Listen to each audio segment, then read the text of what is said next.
So if you've never heard of a Muscadine Grape Cobbler, it tastes just like blackberries. Muscadine grapes are incredible. They are growing wild over most of the South and are almost indestructible. Whether you're making preserves, pies, or cobblers, you have to get rid of those pesky seeds. 4 seeds in every grape. The skins are by far the most valuable part of the muscadine grape.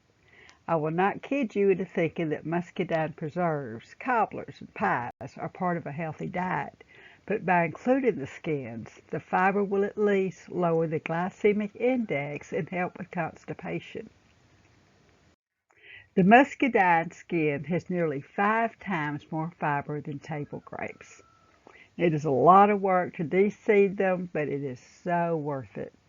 We will start with 4 pounds of muscadine grapes and half a cup of water. Let's get started de-seeding the grapes. Now I've washed my grapes and now I'm going to let them simmer for about 10 or 15 minutes. I'm going to stir them every once in a while to get the bottom grapes up to the top because I want these skins to open up to make it easy to get the seed out. I'm going to dip these out of the pan because I want to keep the juice and put them over into a shallow pan. That way so they can cool off faster. Now you can certainly put them in any kind of bowl you want, but the more shallow it is, the quicker it is going to cool off.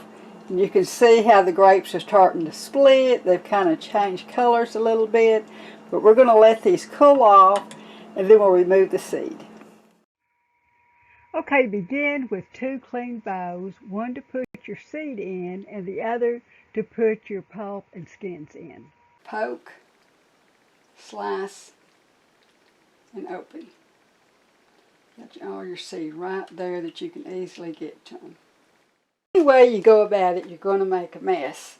But you can see all the juice that was left when I was de-seeding my grapes. And I don't want to lose that juice. So I'm going to strain it out. So just make sure you start it with a clean container. See how many seeds I got out of that. Okay, but we're not finished yet. Now muscadine grapes are known for how tough their skins are. So now I'm going to put these in my Ninja blender and chop them up into fairly small pieces, and then I'm going to cook them again. Okay, now I'm going to simmer these for about 20 minutes to make sure they're really good and tender. I'm going to keep an eye on them, stir once in a while. In the meantime, start cleaning up my mess. Okay, now I have cooked this for 20 minutes because I really want those skins to be tender. Now I've stirred them every once in a while. I really kept an eye on it because I sure don't want to scorch them after going through all that work. And as I'm stirring, I'm looking for any seed I might have missed because, you know, it's kind of like cleaning fish. You can't guarantee you didn't miss a bone somewheres. You know, now I'm ready. I can either make a pie out of this, I could make a cobbler, or I could make some muscadine grape preserves. Now that was a job.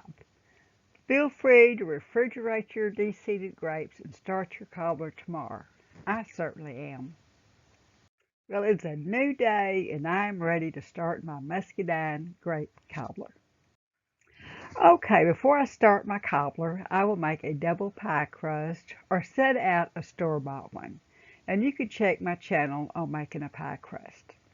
I added my de-seeded grapes to a large pan and then I stirred in 1 to 2 cups of sugar. Now this is going to depend on how sweet the grapes are that you and your personal taste. Do not skimp on the sugar. That is the difference in a good cobbler and a great cobbler. 2 teaspoons of cinnamon, 2 to 3 tablespoons of lemon juice, depending on how tart the grapes were, a pinch of salt. Now after heating these together, I am adding 3 tablespoons of butter, more or less, depending on your taste. You can totally leave the butter out. And now I'm ready to pour this into my baking pan. Now I have a 9x9 square pan. You could use an 8x8 square pan. It would just make it a little deeper. If you bought a store-bought pie crust, which is going to be round. You'll probably want to use a round casserole dish. Of course, on a cobbler, you don't have to worry about how perfect it is. On a pie, I don't worry about how perfect it is. Just kind of, I like to make my pie crust a little bit thicker than I would for a pie when I'm doing a cobbler. Okay, I can just kind of put those little right there.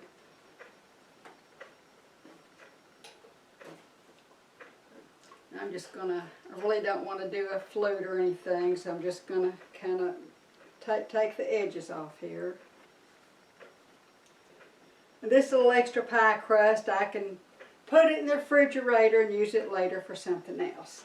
Now, butter and more cinnamon and sugar on top. So I'm just going to put some little holes there. Take my butter, spread my butter out. This is softened butter, so I can kind of get it on there. I need to sprinkle it with a little bit more sugar. So I'm just going to sprinkle that on there.